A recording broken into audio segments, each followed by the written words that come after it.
اعوذ باللہ من الشیطان الرجیم، بسم اللہ الرحمن الرحیم۔ السلام علیکم، میں عقیل سوز مخاطب ہوں سنو پختونخوا کے پشاور اسٹوڈیو سے براہ راست حسب معمول حسب ضرورت پشاور کی جانب سے، خیبر پختونخوا کی جانب سے، میری پوری ٹیم کی جانب سے آپ سب کو جہاں پر بھی ہے ہمارا سلام پہنچے، اس امید کے ساتھ کہ خدا کرے کہ پاکستان میں جو بے چینی موجود ہے، پاکستان کو جس دہشت گردی کا سامنا ہے، پاکستان کو جس شرپسندی کا، سیاسی شرپسندی کا سامنا ہے، پاکستان کو جس پروپیگنڈا گردی کا سامنا ہے، اس سے ہم چھٹکارا حاصل پانے میں کامیاب ہو جائے، اور یہ تب ہوگا جب ہم شعوری طور پر کوشش کریں۔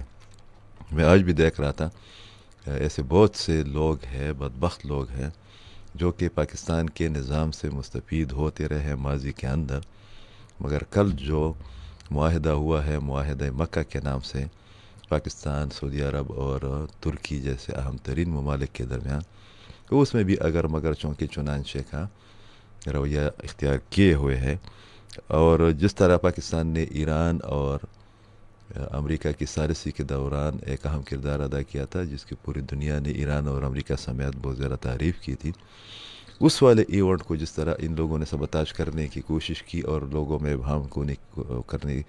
ابہام پیدا کرنے کی کوشش کی، اسی رویے کو یہ لوگ آج بھی اختیار کیے ہوئے ہیں۔ اسی ہی رویے کو جب یہ اس طرح اختیار کرتے ہیں تو اس کا یہ مطلب ہوتا ہے کہ آپ لوگ پاکستان کے مخالف ہیں، اگرچہ کوئی فرق نہیں پڑتا کسی بھی ریاست کو چند عناصر یا ایک دو پارٹیوں کی مخالفت سے، مگر بہت سے ہمارے نیو جنریشن کے لوگ جو کہ ایک مخصوص پارٹی کے ساتھ جڑے ہوئے ہیں، ان کی نفسیات پر، ان کے خیالات پر اس کا منفی اثر پڑنا لازمی ہے۔ یہ ایک فطری سی بات ہے۔ کوشش ہونی چاہیے کہ جو حقائق ہے اس کو سامنے رکھتے ہوئے بات چیت بھی کی جائے، بات بھی کی جائے، لوگوں کو گمراہ کرنے کی جو کوشش ہوتی ہے اس کو ترک کیا جائے۔ بنیادی بات یہ ہے کہ دنیا ایک نئے دور میں داخل ہو گئی ہے۔ گزشتہ 2 برسوں کے دوران جو جنگی ٹیکٹس تھی ان میں بہت زیادہ تبدیلی آ گئی ہے، جو ڈپلومیسی کے جو طریقے ہیں، جو روڈ میپس ہیں، وہ بھی تبدیل ہو گئے ہیں، دوست دشمنوں میں تبدیل ہو گئے ہیں، دشمن دوستوں میں تبدیل ہو گئے ہیں، اور اس میں جو مڈل ایسٹ کا ایشو ہے وہ ایک بنیادی اہمیت کا حامل ہے، مگر پوری دنیا کے اندر مڈل ایسٹ کو اور ساؤتھ ایشیا کو لے کر، یہاں تک کہ سنٹرل ایشیا کو لے کر، یوکرائن اور روس کے جنگ کے تناظر میں مشرقی یورپ کو لے کر ایک نیو ری الائنمنٹ یا نیو گریٹ گیم کی بات چیت اور بحث بھی چل رہی ہے۔ پاکستان کے اندر بلا شبہ خیبر پختونخوا میں اور بلوچستان کے اندر دہشت گردی موجود ہے، مگر اس دہشت گردی کی آڑ میں یہ کہنا کہ پاکستان اپنے اندر امن قائم نہیں کر سکتا اور دنیا کے امن کو قائم کرنے نکلا ہے یا اس قسم کے معاہدے کر رہا ہے، یہ بہت فضول قسم کی ایک لاجک ہے، ایک منطق ہے، ایک دلیل ہے۔ انٹرنیشنلی کسی بھی ملک کی پالیسی کی اپنی ڈائنامکس ہوتی ہے، ان کے اپنے اثرات ہوتے ہیں۔ بعض اثرات، بعض فیصلوں کے وہ 10-15 برسوں کے بعد، 50 برسوں کے بعد آنا شروع ہو جاتی ہے، اور اندرونی طور پر جو ڈیلی بیسس پر واقعات ہوتے ہیں وہ الگ چیز ہوتی ہے۔ امریکہ کے اندر جو کہ سپر پاور ہے، وہاں پر انریسٹ سچویشن ہے۔ آپ اندازہ لگائے کہ روس جو کہ دوسری یا تیسری بڑی طاقت ہے، 3-4 برسوں سے وہاں پر یوکرائن کے مسئلے کے حل میں ناکام رہا ہے۔ انڈیا کے اندر اس وقت سب سے زیادہ اندرونی شورشیں ہیں۔ پھر یہ کہنا کہ خیبر پختونخوا اور بلوچستان کا موازنہ یہ بدبخت لوگ جو کہ یوٹیوبرز ہیں اور ایک مخصوص پارٹی کی نمائندگی کر رہے ہیں، اس سے مستفید ہوتے آ رہے ہیں، وہ کشمیر کے مسئلے کو بھی، یا کشمیر میں جو کشیدگی چل رہی ہے اس کو بھی خیبر پختونخوا اور بلوچستان کے حالات کے ساتھ لنک کرتے ہیں۔ گزشتہ روز اقوام متحدہ کی سلامتی کونسل کے اجلاس میں یہ کہا گیا کہ داعش خراسان سمیت بہت سے وہ گروپ جو کہ افغانستان کے اندر موجود ہے اور افغان حکومت ان گروپوں کی سرپرستی کرتی آ رہی ہے، کہ وہ نہ صرف یہ کہ پاکستان اور دیگر پڑوسیوں کے لیے ایک خطرہ بنے ہوئے ہیں، بلکہ اس میں یہ بھی کہا گیا کہ دنیا کے امن کو خطرہ ہے۔ تو جب آپ خود کو بیرسٹر کہتے ہو، جب آپ خود کو ڈاکٹر کہتے ہو، جب آپ خود کو پتہ نہیں کیا کیا اسکالر کہتے ہو، جب آپ پڑھاتے ہو امریکہ جیسے ملک میں، آپ اندازہ لگائے آپ کیا پڑھاتے ہوں گے۔ جب آپ یہ کہتے ہو کہ میں نے فلاں فلاں میڈیا چینل کو لیڈ کیا ہے، جب آپ لیڈ کر رہے تھے تو آپ کا موڈ پر بیٹھ کر تصویریں بنایا کرتے تھے، آپ ویڈیو بنایا کرتے تھے، تو اس کا تو ہمیں پتہ ہے، مگر تاریخ کو مسخ کرنے کی کوشش نہ کرے، غلط وہ انٹرپریٹیشن نہ کرے ایشوز کے۔ بلوچستان کے اندر بھی آپریشن جاری ہے، خیبر پختونخوا کے اندر بھی جاری ہے، اور پاکستان کی فوج دنیا کی طویل ترین گوریلا جنگ میں مصروف عمل ہے۔ پاکستان کی فوج اور پاکستان کے ادارے قربانیاں بھی دیتے آ رہے ہیں، اس میں کوئی شک نہیں ہے کہ پاکستان کے اندر دیگر ممالک کی طرح عدم استحکام کی کوششیں کی جاتی ہے۔ آپ کو حق ہے کہ آپ اپنا احتجاج ریکارڈ کریں، آپ کو جمہوری حق حاصل ہے پاکستان کے آئین کے مطابق کہ آپ اپنی رائے کا اظہار کریں، مگر اس کا یہ مطلب نہیں ہے کہ آپ اپنے ہی ملک پر چڑھ دوڑنے کی پالیسی اپنائیں اور لوگوں کو گمراہ کریں۔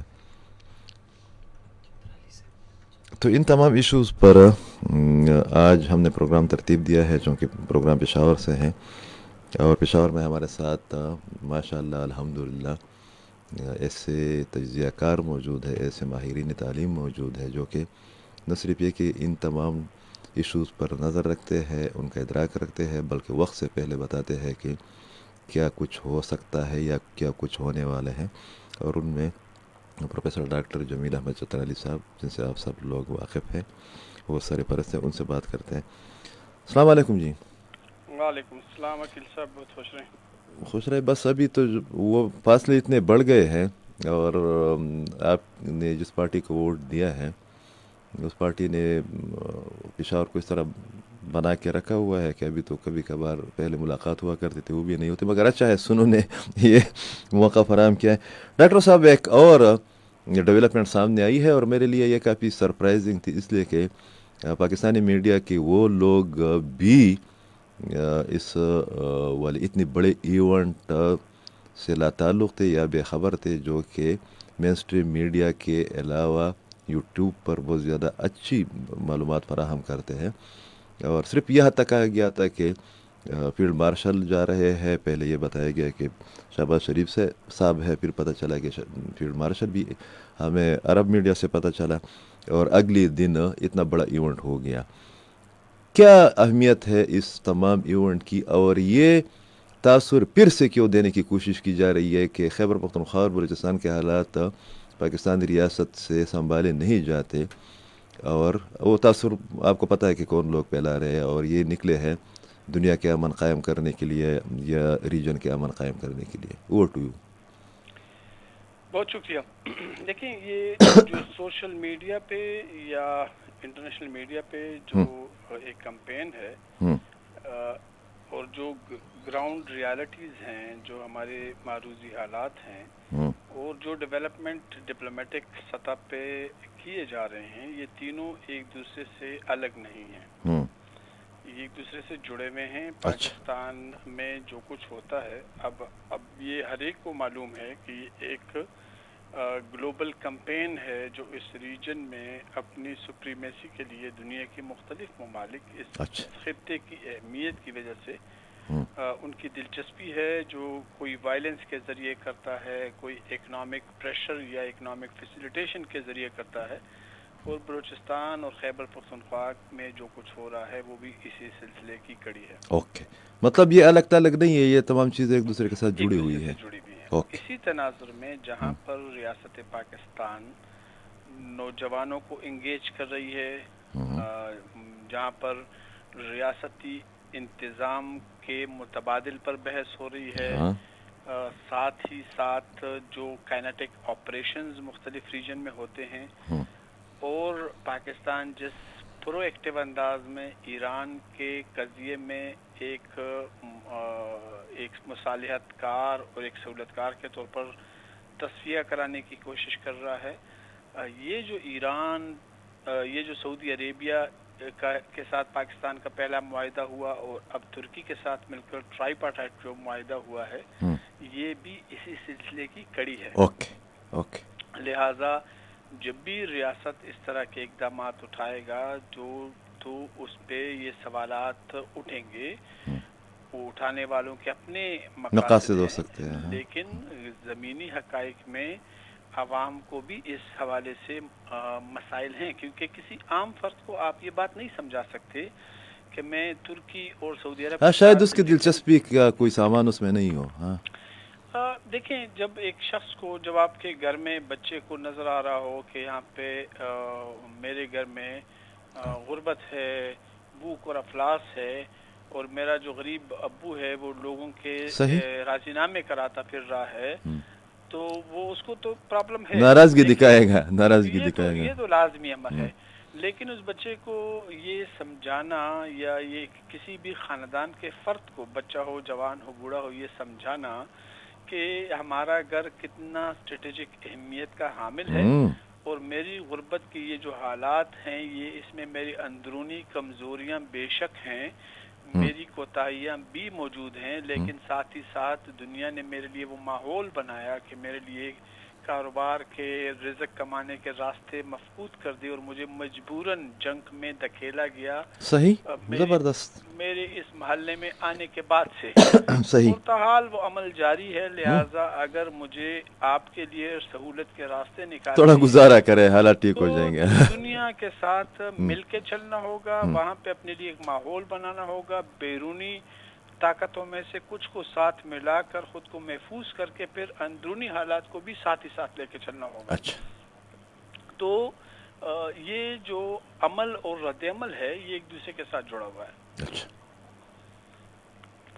جی اچھا, یہ تین ممالک کے اپنی ڈائنامکس ہیں, تینوں ممالک کی اپنی اسپیشلٹیز ہے, وہ آپ کو بھی پتہ ہے مجھے بھی پتہ ہے. ترکی کا ان ہونا کتنی اہمیت کا حامل ہے, اس لیے کہ ترکی نیٹو کا ممبر بھی ہے اور افغانستان کے اندر جو مجھے یاد پڑتا ہے بلکہ 2 بار, کل بھی میں نے پروگرام میں اس کا بتایا تھا کہ 2 بار ترکی نے لیڈ بھی کیا ہے اور یورپ کے اندر ترکی نیٹو کا سب سے بڑا کنٹریبیوٹر ہے. تو اس کے کتنے مثبت اثرات مرتب ہو سکتے ہیں پوری ریجن کی سیکیورٹی صورتحال پر, یا وہ جو آپ ہی نے سب سے پہلے میری ہی ساتھ مختلف پروگرامز میں ری انگیجمنٹ اور ری الائنمنٹ کی بات کی تھی, تو ترکی کی شمولیت کو انٹرنیشنل میڈیا نے بہت زیادہ ہائی لائٹ کیا ہے. اس کی بنیادی وجہ کیا ہے اور اہمیت کیا ہے؟ دیکھیے اس کی 2-3 وجوہات ہیں. ایک تو امریکہ نے نیٹو کو کہا ہے کہ آپ نے اپنے مسائل کے لیے اپنے وسائل خود پیدا کرنے ہیں. ان حالات میں ترکی کو فرانس, جرمنی اور دیگر یورپین ممالک سے مدد کی توقعات کم ہیں کیونکہ ان کو جو مسائل ہیں وہ یورپ کی سائڈ سے نہیں ہیں, وہ سینٹرل ایشیا, ساؤتھ ایشیا سے ہیں. اچھا.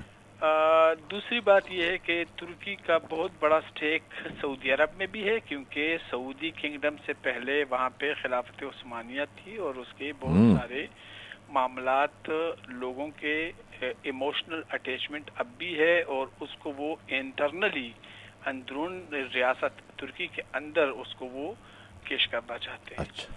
تیسرا, ترکی جو ہے وہ اپنے آپ کو ایک پیرنٹ سٹیٹ سمجھتا ہے 4 سینٹرل ایشین ریپبلکس کے حوالے سے, بالکل یہاں تک افغانستان پر بھی ترکی نے حکمرانی کی ہے. تو وہ ان کا ایک کلیم ہے. دوسری طرف وہ ایسٹرن یورپ کا ایک بہت امپورٹنٹ پارٹنر ہے. یعنی اگر آپ ادھر دیکھیں تو اس طرف جو بالکن سٹیٹس ہیں یا جو مشرقی یورپ ہے اس میں اس حوالے سے ترکی پارٹنر ہے نیٹو کا. اب یہ تو ترکی کی دلچسپی ہے. دوسری طرف سعودی عربیہ ہے, تو سعودی عربیہ کی مخاصمت وہ خود کو سمجھتا ہے کہ سنی ریاستوں کے حوالے سے سعودی عرب ایک لیڈرشپ کا رول پلے کرنا چاہتا ہے اور اس کو ضرورت ہے کہ اس کو ایک وہ تمام ملٹری قوتیں, جیسے ترکی ہے تو اس کے پاس ڈرون ٹیکنالوجی ہے, ڈیفنس سسٹم ہے, پاکستان ہے تو اس کے پاس بہت زیادہ مین پاور ہے, آپریشنل کیپیبلٹیز ہیں, 40-50 سال سے پراکسی جنگوں میں ایکسپیرینس ہے, تو ان کو ان دونوں ریاستوں کی بےحد ضرورت ہے اور اس کے لیے اس کے متبادل مطلب کمبینیشن بہت خوبصورت ہے. پاکستان جو ہے، پاکستان ایٹامک پاور ہے، دنیا کا پہلا اسلامک ایٹامک پاور ہے. پاکستان کے پاس مین پاور ہے. پاکستان کو ایسی قوتوں کی ضرورت ہے جو ان کو امریکہ اور چین کی جو مخاصمت ہے اس میں متبادل کے طور پر ایک انڈیپینڈنٹ اسٹیٹ کی حیثیت سے ایک گارنٹر کے طور پہ کردار ادا کر سکیں. تو یہ ایک ایسی کمبینیشن ہے، ہم کہہ سکتے ہیں کہ یہ سنی بلاک کے 3 پاورفل قوتوں کا ایک ایکا ہے. اب انہوں نے ڈیفنس ٹریٹی کی ہے، لیکن ڈیفنس ٹریٹی میں انہوں نے تینوں ریاستوں کی ساورینٹی کو کمپرومائز نہیں کیا. بالکل. یعنی نیٹو کی صورت میں تو ساورینٹی کمپرومائز ہو جاتی ہے جب وہاں پر ایک کامن پارلیمنٹ کا وجود آتا ہے، وہاں پہ ان کی ایک جوائنٹ ملٹری کمانڈ آ جاتی ہے، وہاں پہ ایک یونیفائڈ فورس آ جاتی ہے، ان کی بجٹنگ اور ان کی باقی چیزیں ہیں. یہاں پر تینوں ریاستوں نے اپنی آٹونومی کو، ساورینٹی کو ریٹین کرتے ہوئے اپنی اس کو، یعنی اپنی جو جداگانہ الگ الگ رکھا ہوا ہے، برقرار رکھے، ایک دوسرے کے ساتھ بصورت جنگ دفاعی نقطہ نظر سے ایک دوسرے کو سپورٹ دینے کے وعدے پر مشتمل ہے یہ جو ایگریمنٹ ہوا ہے. اچھا، یہ تاثر کیوں دیا جا رہا ہے؟ اور میں یہ نہیں کہہ رہا ہوں کہ یہ آپ نے سوشل میڈیا کی بات کی، وہ سوشل میڈیم ہے، اس میں اگر عام لوگ یہ شکایت کرتے ہیں، جس طرح آپ نے ابتدا میں بتایا بھی کہ ہمارے اپنے مسائل ہیں، وہ اپنے مسائل تو امریکہ میں بھی ہے، ہر دنیا کے ہر ملک میں ہیں، مگر جو پڑھے لکھے لوگ ہیں جو کہ بعض پارٹیوں کی نمائندگی کرتے ہیں، جو کہ ماضی میں اہم عہدوں پر فائز رہے ہیں، وہ یہ پروپیگنڈا یا کیوں کر رہے ہیں، یہ تاثر کیوں دے رہے ہیں کہ اس سے ایران اور پاکستان کے تعلقات خراب ہو جائیں گے؟ اس کی آپ ضرور ہماری رہنمائی کریں، اس لیے کہ کل سے چند عناصر اس پر بھی لگے ہوئے ہیں. دیکھیں، اس حوالے سے اس ایگریمنٹ کے حوالے سے 3 مختلف آراء ہیں. اچھا. تینوں اپنی جگہ اہمیت رکھتے ہیں. تینوں لیکن ریاست میں جب بھی مخالفت میں یا کوئی نکتہ چینی ہوتی ہے، کوئی اندرونی کوئی اختلاف رائے سامنے آتا ہے، تو ضروری نہیں ہے کہ اس کو منفی انداز میں دیکھا جائے. یعنی اس ایگریمنٹ سے ایک نقطہ نظر یہ بھی ہے کہ چونکہ ترکی اور سعودی عربیہ دونوں امریکن بلاک میں ایک طرح کے الائز ہیں، لہذا پاکستان کو چین سے بھی سامنا ہو سکتا ہے مسائل کا. تو ترکی اور سعودی عربیہ دونوں سنی ممالک ہیں، تو پاکستان کو ایران سے بھی مسئلہ ہو سکتا ہے. اچھا، زبردست.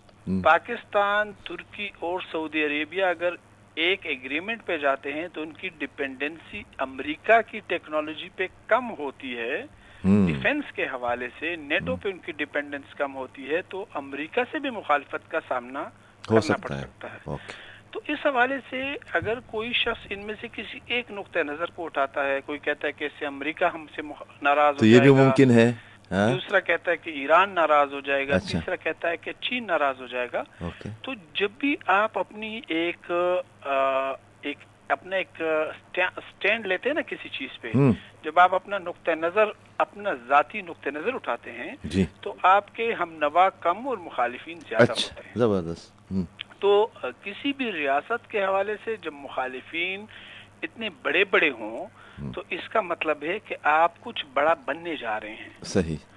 تو بڑے لوگ جب آپ کی مخالفت کرتے ہیں نا تو ان کو خوف، اس کی اہمیت ہوتی ہے، اس لیے مخالفت کی جاتی ہے. جب اہمیت نہیں ہو تو مخالفت تو نہیں کی جاتی. تو یہ مخالفت کو ہمیں سمجھنا چاہیے، ان کو ایڈریس کرنا چاہیے، اور ان کو غور سے سن کر اپنی اس ایگریمنٹ کو مزید بہتر بنانا چاہیے، تاکہ ہم جو کوشش کر رہے ہیں کہ ہم اپنے لیے گلوبل سٹیج پہ دوست بڑھائیں اور اپنی حفاظت کو انشور کریں، تو ایسا نہ ہو کہ ایسا کرتے ہوئے ریجنل لوگوں کے ساتھ ملتے ہوئے ہم اتنی بڑی مخاصمت لے لیں کہ وہ لینے کے دینے پڑ جائے.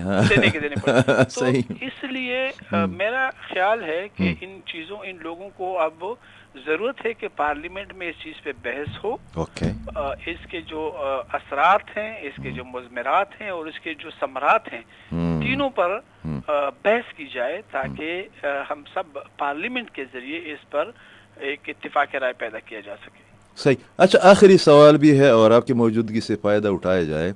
یہ جو ری انگیجمنٹ یا ری الائنمنٹ ہو رہی ہے، تو یہاں پر ہمیں جو دو ممالک جو پاکستان کے لیے درد سر بنے ہوئے ہیں اور وہ کھلے عام اس کا اظہار بھی کرتے ہیں، افغانستان اور بھارت، تو پاکستان اور افغانستان کے تعلقات پر یا پاکستان اور بھارت کے تعلقات پر کیا اثرات مرتب ہو سکتے ہیں اس والی ڈیولپمنٹ کے بعد، اور یہ کہ افغانستان کے بارے میں سلامتی کونسل نے ایک بار پھر تشویش کا اظہار کیا ہے کہ وہاں پر داعش، خراسان اور اس قسم کے گروپس پوری دنیا کے امن کے لیے خطرہ بنے ہوئے ہیں؟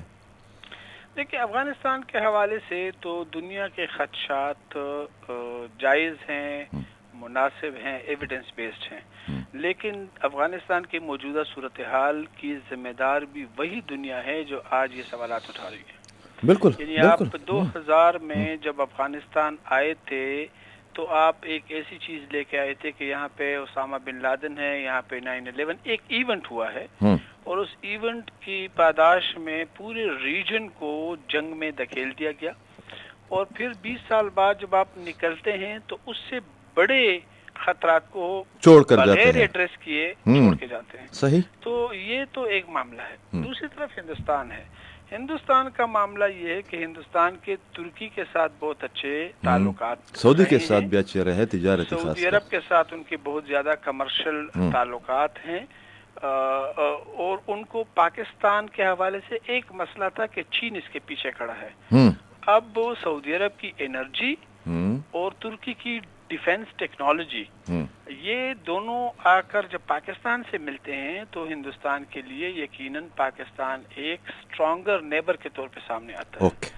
تو جس طرح کے معاملات ہمیں ہندوستان کے افغانستان کے سے تعلقات پر درپیش ہیں کہ ہم افغانستان کی موجودہ حکومت کو جس طرح سمجھتے ہیں کہ یہ وولیٹائل ہے اور یہ ہمارے لیے مسائل کھڑے کر سکتی ہے اگر اس کے پیچھے انڈیا یا کوئی بھی طاقت اور کھڑی ہو جائے تو یہ پاکستان کے مفاد میں نہیں ہے، بالکل اسی طرح ہندوستان پاکستان کے حوالے سے سمجھتی ہے کہ اس کے ساتھ اگر یہ ریاستیں بھی کھڑی ہو جائیں تو ہندوستان کے مفادات کو نقصان تو پہنچے گا۔ انڈیا کے مفاد میں نہیں ہے۔ صحیح، بہت شکریہ، بہت خیال رکھیے گا اپنا۔ Thank you. اور یہ افغانستان والا ایشو بھی کافی پیچیدہ ہوتا جا رہا ہے، اور اب شمالی افغانستان کے اندر نہ صرف یہ کہ جو مزاحمتی گروپس ہیں ان کی سرگرمیاں بڑھ گئی ہے، بلکہ گزشتہ 3 دنوں کے دوران جو جنوبی افغانستان ہے جس میں قندھار بھی شامل ہے اور جس کو روحانی مرکز کہا جاتا ہے افغان طالبان کا، وہاں پر 5 اٹیکس ہو گئے ہیں۔ ابھی تک ہمارا خیال یہ تھا کہ یہ جو مزاحمت افغانستان کے اندر شروع ہو گئی ہے، یہ شمالی افغانستان جو کہ نان پشتون پاپولیشن پر مشتمل ہے وہاں تک یہ مزاحمت محدود رہے گی، مگر جب بات قندھار تک پہنچ جاتی ہے، جب کابل تک پہنچ جاتی ہے، جب ننگرہار تک اور خوست تک پہنچ جاتی ہے، اور وہاں پر جو مزاحمتی گروپس ہیں ان کے اٹیکس سمبالک ہی صحیح وہ اگر ہمیں دیکھنے کو ملتی ہے، تو اس کا مطلب یہ ہے کہ افغانستان میں طالبان کے خلاف ان کے 5 سالہ دور اقتدار کی پوری ہونے پر مشکلات بڑھتی جا رہی ہے۔ اب ایک اور اچھی خبر یہ بھی ہے کہ شاید کہ چند شرائط کی بنیاد پر پاکستان اور افغانستان کے درمیان محدود پیمانے پر بارڈرز کھولنے کا اقدام اٹھایا جائے۔ ابھی تک اس کی تصدیق نہیں ہو رہی، مگر چند معتبر پلیٹ فارمز کی جانب سے اس قسم کی بات کی جا رہی ہے۔ اس کی بنیادی وجہ یہ ہے کہ پاکستان اور افغانستان کے درمیان اتنی تلخیاں رہی ہے اور افغان حکومت ابھی تک یہ ماننے کو تیار نہیں ہے کہ اس کی سرزمین پاکستان بالخصوص اور پوری جو پڑوسی ممالک ہے ان کے لیے استعمال ہوتی رہی ہے۔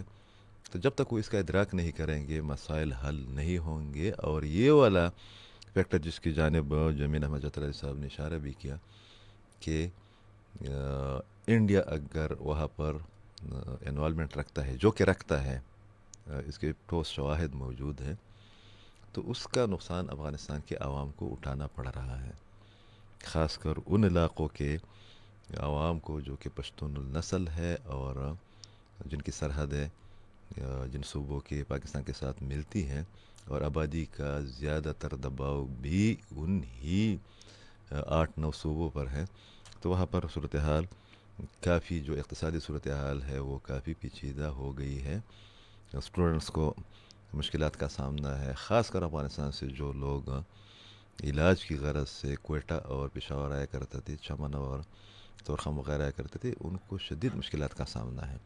اس بات کا بھی ادراک ہونا چاہیے. آج بھی ہبت اللہ اخنزادہ نے، جو کہ سو کالڈ سربراہ ہے، جن کو یہ لوگ امیر المومنین کہتے ہیں افغان طالبان کے، انہوں نے ایک میسج جاری کیا ہے اور انہوں نے کہا کہ جو ہمیں اسلامی مینڈیٹ ملا ہے جہاد کے ذریعے اور مزاحمت کے ذریعے، ہم اسی ہی مینڈیٹ کو لے کر آگے بڑھیں گے، مگر ریاستیں اس طرح نہیں چلتی. ساتھ میں ایک اور بات جو کہ سوچنے کی ہے وہ یہ ہے کہ جس طرح جمیل احمد چترالی صاحب نے کہا کہ ترکی کا سٹیک کیا ہے. ترکی نہ صرف یہ کہ نیٹو کا ممبر ہے، بلکہ اس نے 2 بار نیٹو کو لیڈ بھی کیا ہے. افغانستان کے جو کیپٹل ہے کابل ایئرپورٹ بھی انتظامی طور پر کسی نہ کسی لیول پر ترکی ہی کے زیر انتظام ہے. ترکی نے افغانستان پر اور بعد دیگر ممالک پر، جن کو ہم سنٹرل ایشین اسٹیٹس کہتے ہیں، وہاں حکومت کی ہے. یہ جو افغانستان کے اندر ایک زبان کا ایشو ہے، جس کو ہم دری کہتے ہیں، یا روٹین میں ہم ایرانی بیک گراؤنڈ میں زبان کے پس منظر میں بات کرتے ہیں دری کی، فارسی کی، تو اس میں بھی ٹرکش الفاظ بہت زیادہ ہے. بلکہ اگر یہ کہا جائے کہ افغانستان کی معاشرت پر، افغانستان کی ثقافت پر ترکی کا بہت بڑا اثر رسوخ ہے، اس طرح جس طرح آذربائیجان وغیرہ پر ہے، تو یہ غلط نہیں ہوگا. اس لیے کہا جا سکتا ہے کہ اس والے ایگریمنٹ کے بعد جب مختلف فورمز پر، یہ اس طرح نہیں ہوتا کہ آپ نے مجھ پر کسی اور نے حملہ کیا تو آپ نے جہاز اڑا کر جو ہے نا کہ میرے ساتھ کھڑا ہونا ہے، آپ نے اس ملک پر اٹیک کرنا، یہ اس طرح نہیں ہوتا. اس کے مختلف سٹیجز ہوتی ہیں.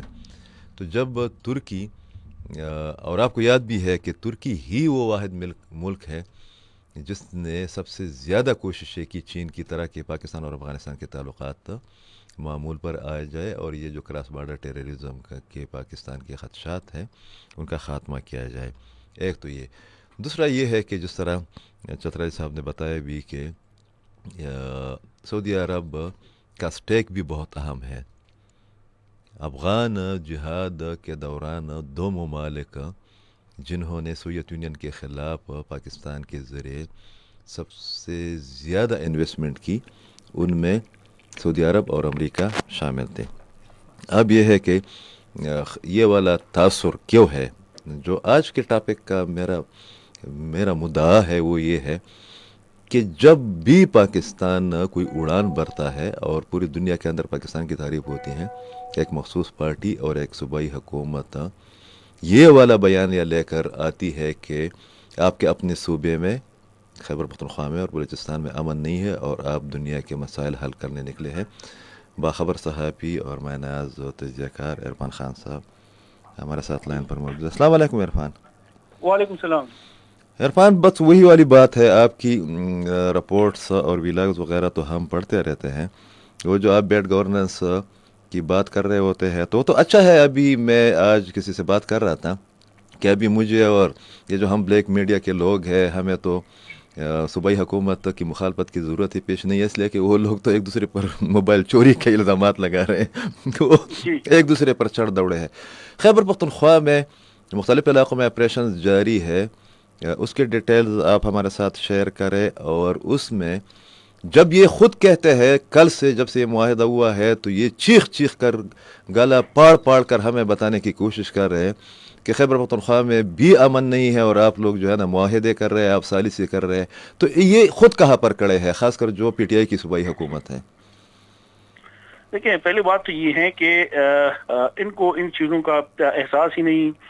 جن کی جو ذمہ داری ہے اور جن کا کام ہے، اپنا کام تو یہ کرتے نہیں، اور جو کام جو ان کے پاس اختیار ہی نہیں ہے کہ اگر آپ کے فارن افیئرز ہیں، اگر آپ کے انٹیریئر کے کچھ مسئلے مسائل ہیں یا دیگر ہیں، تو اس پر یہ لوگ مشورے دیتے ہیں یا پھر یہ لوگ سامنے آتے ہیں.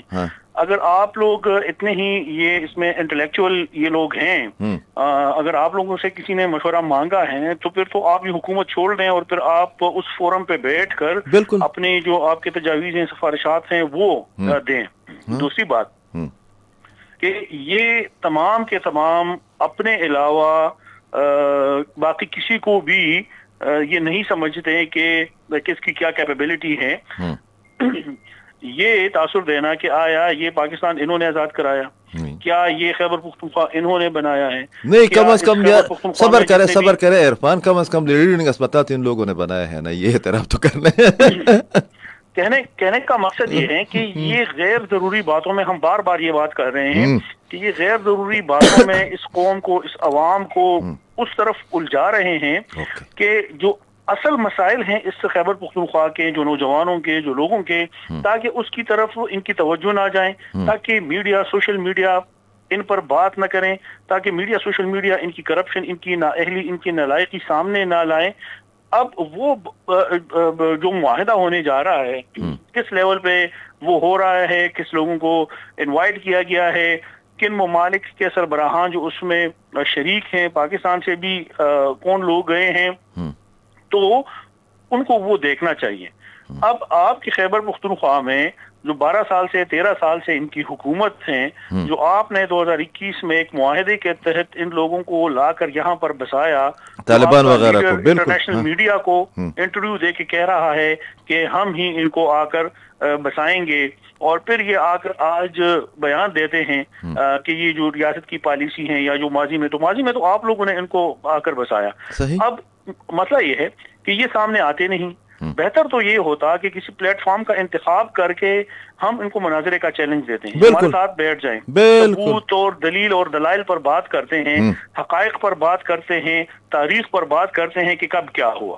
لیکن چونکہ ان کو پتا ہے کہ سوشل میڈیا، سوری ٹو سے، اور انتہائی معذرت کے ساتھ، کہ جو لوگ اس کو دیکھ بھی رہے ہیں تو وہ بھی ان کو جاہل سمجھتے ہیں. بہت کم ہی لوگ ہیں کہ جو تحقیق کرتے ہیں، جو پڑھے لکھے ہیں، اور جو ان کا جو ایک جعلی یہ لوگ بیانیہ بناتے ہیں ان سے وہ اویئر ہیں، ان سے باخبر ہے. لیکن اکثریت جو ہے 60-70% سے زیادہ وہ لوگ تو انہی پہ کہ جو بھی سوشل میڈیا کی نظر سے وہ گزر جائیں وہ اس پر یقین کر لیتے ہیں، اور اس جعلسازی میں، اس فراڈ میں، اس دھوکہ دہی میں یہ لوگ ماہر ہیں. یہ ماہر ہیں. یہ کی حکومت ہے، ان کی ماضی کی حکومت تھی. نہیں، ابھی تو ان کی مہارت میرے خیال میں ان کا مقابلہ کر نہیں سکتے. جی، ابھی تو میرے خیال میں ان کی مہارت پر چوٹ پڑی ہے نا، اس لیے تو یہ جو ہے نا ہم لوگوں سے بڑے ناراض بھی ہیں. میں آپ کے ایک ویلاگ کو سن رہا تھا، وہ ڈیٹیلز آپ ضرور ہمارے سامعین اور ناظرین کے ساتھ شیئر کریں. آپ نے سہیل اپریدی کا ایک تقابلی جائزہ لیا تھا، یا چند ڈیٹیلز بتائی تھی کہ کتنا عرصہ ہو گیا ہے کہ یہ وزیر اعلیٰ بنے ہیں، اور اس کے بعد کہ انہوں نے کتنی بار پریس کانفرنسز کی ہے، کتنی بار انہوں نے جلسے جلوس کیا ہے. وہ اس لیے کہ پورے پاکستان میں، ریڈیو پاکستان کی ہمارے سننے والی بھی، تاکہ وہ بھی مستفید ہو کہ ان کی ترجیحات کیا ہیں، وہ اگر ڈیٹا آپ کو یاد ہو تو. بالکل سر. جب 15 اکتوبر 2025 کو اس کی نامینیشن ہوئی، انہوں نے اپنے عہدے کا حلف لیا بطور چیف منسٹر اس صوبے کا، تو اس کے بعد ایک 2 ہفتے بعد پشاور کے صحافیوں کو بلایا گیا تھا. اس میں ہم بھی گئے تھے، بدقسمتی سے یا خوش قسمتی سے، اور وہ ہماری پہلی اور آخری ملاقات تھی شاید، یا ہمیں بلایا گیا تھا. اس کے بعد ہمیں اس لیے نہیں بلایا گیا کہ ہم ان کو تنقید کرتے ہیں، ان کی کارکردگی پر سوالیہ نشان وہ اٹھاتے ہیں، تو اس لیے ہمیں نہیں بلایا جاتا. خیر، بہرحال وہ لوگ ان کو بلاتے ہیں جو ان کی ہاں میں ہاں ملائیں، جو ان کی تعریفوں کے پل باندھیں، جو ان کو زمین سے اٹھا کے آسمان پر پہنچائیں، وہ صحافی، وہ لوگ پھر ان کو چاہیے. بہرحال اس وقت سے لے کر کب آئے تھے؟ 15 اکتوبر 2025 کو جب اوکے یہ حلف اٹھایا اس نے. صحیح. اس کے بعد اگلے دن یعنی 16 اکتوبر 2025 کو پھر یہ لوگ گئے اڈیالہ کی طرف، وہاں پر جا کے انہوں نے احتجاج ریکارڈ کیا، حاضری لگائی. اچھا. اس ٹائم سے لے کر اب تک یہ تقریباً کوئی 9 مہینے بنتے ہیں، 270 دن بنتے ہیں ان کی حکمرانی کے. اچھا. اور اس دوران انہوں نے 28 احتجاجی مظاہرے یا جلسے کیے یا ان سے خطاب کیا. اچھا. اور اب وقت زیادہ لگے گا اگر میں تاریخ کا اور اس مقام کا حوالہ بھی دوں کہ نہیں وہ میں نے سنا وہ ڈیٹ وائز آپ نے اس کی ڈیٹیلز بتائی تھی. ہاں 28 تو انہوں نے مظاہرے اور جلسے کیے ہیں. اچھا ہاں 60 سے زائد یہ لوگ پریس کانفرنس کر چکے ہیں, کبھی پشاور میں تو کبھی کدھر, کبھی اسلام آباد میں, کبھی لاہور میں, کبھی کراچی میں, کبھی سوات میں, کبھی سوابی میں, کبھی مردان میں, کبھی خیبر میں. جدھر بھی یہ گئے ہیں تو پریس کانفرنس بھی کوئی تقریباً 60 کے قریب ان کی پریس کانفرنسز ہوئی ہیں. آپ مجھے بتا دیں, کمپیئر کرے ہمارے اس صوبے کے چیف ایگزیکٹو کو پنجاب کی چیف ایگزیکٹو کے ساتھ, سندھ یا ایون بلوچستان کے. وہ تو اپنے صوبوں سے نکلتے بھی انہوں نے نہیں پریس ہیں. کانفرنس کی ہیں تو کس موضوع پہ کی ہیں اور کتنی کی ہیں؟ اگر اس عرصے کے دوران انہوں نے اتنے جلد سے جلوس احتجاج کیے ہیں تو کس موضوع پہ کیے ہیں اور کب کیے ہیں؟ تو پھر جب ہم سوال اٹھاتے ہیں کہ جو آپ کا کام ہے, جس کام کے لیے آپ کا انتخاب کیا گیا ہے, اگر آپ کا انتخاب اور آپ کی اہلیت اور آپ کی قابلیت یہی ہے کہ آپ نے اور کچھ نہیں کرنا, بس صرف گالیاں دینی ہیں, لوگوں کو برا بھلا کہنا ہے, آ کے اپنی ہی کارکنوں کو دھوکہ دینا ہے, آپ نے صرف ہمیشہ سڑکوں پر رہنا ہے, تو پھر آپ کا انتخاب تو ٹھیک ہے.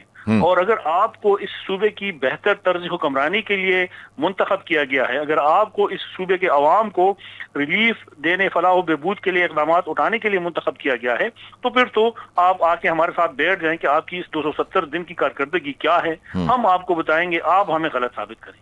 اوکے بہت شکریہ. کہہ رہا ہوں جی جی جی جی نہیں وہ تو بیٹھنے والے نہیں ہے, وہ تو ہم پھر ان کو چیلنج کر رہے ہیں کہ مقام کا انتخاب یہ کریں, ٹی وی چینل کا انتخاب یہ کریں, اپنے ریڈیو میں ہمیں بٹائے, ان کا جو اپنا ایک ریڈیو ہے نا, میں کہہ رہا ہوں سر ادھر ہمیں بٹائے.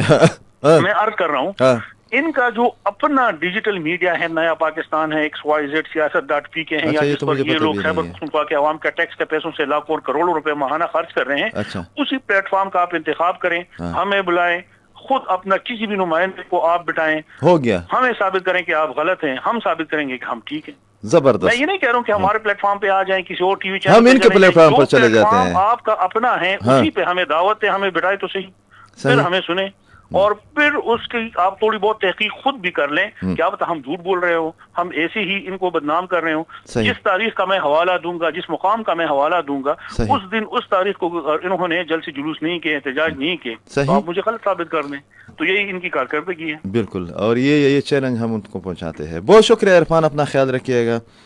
دیکھیے یہ بہت بڑی بات ہے, وہ جو بلیک میڈیا کی وہ بات کرتے ہیں, تو عرفان پشاور پریس کلب کا نائب صدر بھی رہا ہے, بہت سینئر ہے, ایک ڈیجیٹل میڈیا پلیٹ فارم کے صوبے میں سربراہ بھی ہیں, اور وہ جو بار بار بلیک میڈیا کی بات کرتے ہیں, تو ہم اس بلیک میڈیا میں شامل ہیں. تو ان کے جو پلیٹ فارمز ہیں, ایون اگر یہ ہمارا سنو خیبر پختونخوا کی عوام کا سب سے بڑا پلیٹ فارم ہے ریڈیو نیٹ ورک کا یا ڈیجیٹل میڈیا کے حوالے سے, ان کا بھی ایک ریڈیو ہے, تو ادھر لے کر ہمیں جائے, جو چند لوگوں کے یہ نام لیتے ہیں, اور ان کے شفیع جان آتے ہیں, وزیر اعلیٰ صاحب آتے ہیں, کوئی اور آتا ہے, بالکل صوبے کے مفاد میں ڈیٹا کی بنیاد پر اور حقائق کی بنیاد پر ہم ان کے ساتھ جو ہے ایک لائیو مناظرہ کرتے ہیں, بالکل کرتے ہیں. میں بھی اپنی جانب سے, اس لیے کہ میں بھی اس ادارے کا ایک سینئر ہوں, مختلف اداروں کے ساتھ, اور ان میڈیا پلیٹ فارم پر بھی بات بھی کرتا ہوں, تو بالکل یہ چیلنج یہ قبول کرے, ہم چلے جائیں گے ان کے پلیٹ فارم پر. بلوچستان میں کیا کچھ ہوتا رہا ہے یہ بھی بہت اہم ہے. بہت اچھے صحافی جو کہ خاص کر پشتون بیلٹ کے بارے میں کمال کی معلومات رکھتے ہیں, اور ان کی موجودگی ہمارے لیے غنیمت ہے. اختر گلپام صاحب سنو نیٹ ورک کا بھی, فیملی کا بھی وہ حصہ ہیں, تو ان سے معلومات لیتے ہیں کہ بلوچستان کی ترین صورتحال کیا ہے. السلام علیکم اختر گلپام. وعلیکم السلام عقیل صاحب. بہت شکریہ, بس آپ تو پکڑائی نہیں دیتے, اور مگر ہم آپ سے مستفید ہوتے رہتے ہیں کہ بلوچستان میں کیا کچھ ہوتا رہا ہے. بتائیے گا, میں جب بھی آپ لائن پر آ جاتے ہیں تو میں زیادہ ڈیٹیلز میں بات نہیں کرتا ہوں. بلوچستان کے اندر اوور آل یہ جو کل اتنی بڑی ڈیولپمنٹ ہوئی ہے ترکی, سعودی عرب اور پاکستان کے معاہدے کے حوالے سے, اس میں پولیٹیکل ورکرز کا, عوام کا, ان کی رائے کیا ہے, اور جو آپریشنز جاری ہے وہ کہاں تک پہنچ گئے ہیں؟